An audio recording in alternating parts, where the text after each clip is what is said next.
Olá, professor. Esse é o nosso trabalho de Fenômenos Mecânicos 1 sobre aplicações das leis de Newton na engenharia. Os integrantes do grupo são Bruno Alves, Giovanni Fiorini, Isabela Tinazzi, Sofia Teixeira e Stella Iurgo. Bem, para nós entendermos e estudarmos a mecânica, é preciso saber sobre as três leis de Newton, porque elas são a base de todos os fenômenos mecânicos que nós estudamos.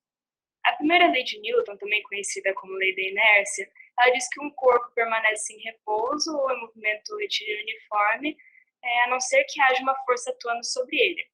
A segunda lei de Newton diz que a força exercida sobre um objeto é igual ao produto da massa pela aceleração do objeto. E a terceira lei de Newton, também conhecida como a lei da ação e reação, diz que em uma interação entre dois ou mais objetos, se o primeiro objeto exercer uma força sobre o segundo vai exercer uma força de reação sobre o primeiro, de igual módulo e em direção oposta. Então, nesse trabalho, com esses conhecimentos em mente, nós vamos trazer algumas aplicações dessas leis no cotidiano, principalmente na engenharia, e também para nós entendermos como esses conteúdos estão interligados. Bom, na engenharia de estruturas, uma treliça, ela é uma estrutura composta por 5 ou mais unidades triangulares construídas com elementos retos que são ligados nas extremidades dos pontos conhecidos como os nós. As treliças, elas são construídas de forma que elas acabam por suportar forças de tração ou de compressão. Uma das mais conhecidas é a treliça plana, que se situa em apenas um plano e são usadas geralmente em pontes e telhados, onde a carga que age por cima da treliça ela é transmitida para os nós através das terças. A maioria das estruturas é feita de diversas treliças unidas para formar uma estrutura espacial. No espaço, cada treliça ela é responsável pela sustentação das cargas. Assim, podem ser tratadas como uma estrutura bidimensional. As barras das treliças são unidas por meio dos parafusos, que são os nós. Assim, as forças que atuam em cada uma das extremidades de um elemento se reduzem a uma única força, sem a ação de duas forças da mesma intensidade. Na realização dos cálculos de cargas na treliça, é necessário o conhecimento de equilíbrio de estruturas e, com isso, é determinado as forças internas e externas.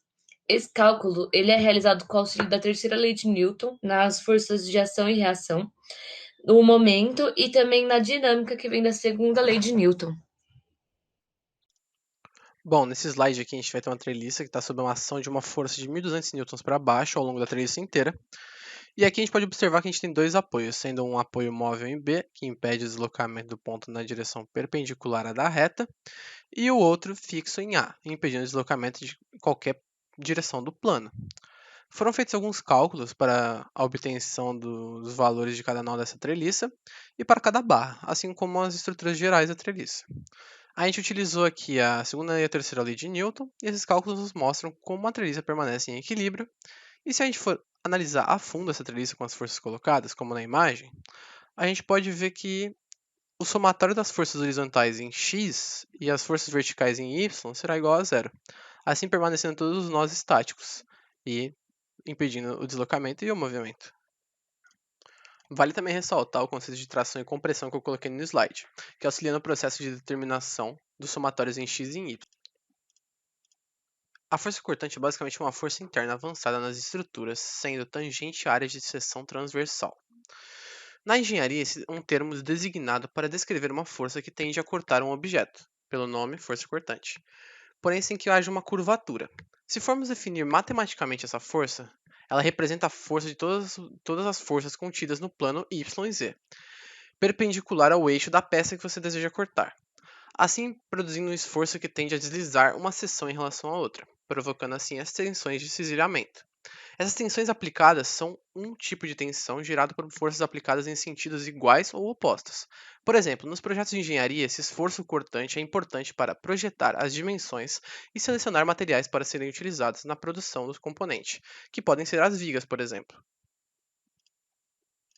Nós podemos mencionar como exemplo as imagens no slide. Essa imagem da esquerda é um exemplo de uma viga carregada.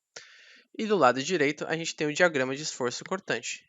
Bom, na primeira imagem do slide, a gente tem um esquema de força cortante, tensão e desviamento no eixo YZ. Ah, vale ressaltar que também é importante a gente ter conhecimento do esforço normal, que são os esforços no sentido normal do objeto, sendo de tração ou compressão. No mesmo ponto pode aparecer um esforço cortante e um momento fletor, por exemplo. Para realizar os diagramas mencionados nesse slide, assim como os cálculos de tensão para o esforço cortante, é necessário conhecimento a respeito de forças externas e internas aplicadas sobre a viga. Por exemplo, nessas imagens, a gente pode calcular assim o somatório de x e y, além do momento. E tudo isso tem que ser igual a zero. O momento resultante em qualquer direção tem que ser igual a zero, utilizando assim a ação e reação para entrar em equilíbrio. Também temos outras equações fundamentais de estática, como com o uso de integrais para calcular o momento fletor e o esforço cortante, porém não é o foco do trabalho. Bom, agora a gente pode concluir que conceitos básicos, tipo estática, conversam com conceitos tão complexos como resistência de materiais e a grande importância das leis de Newton. E tem aplicações no campo da engenharia, como diagnóstico, análise de estrutura, força, treliça, e além do processo de sustentação das mesmas. É importante a gente ter em mente que uma das coisas mais importantes é que esses métodos, essas aplicações, no final das contas, proporcionam às pessoas mais conforto, além de facilitar as atividades cotidianas. Obrigado por assistir.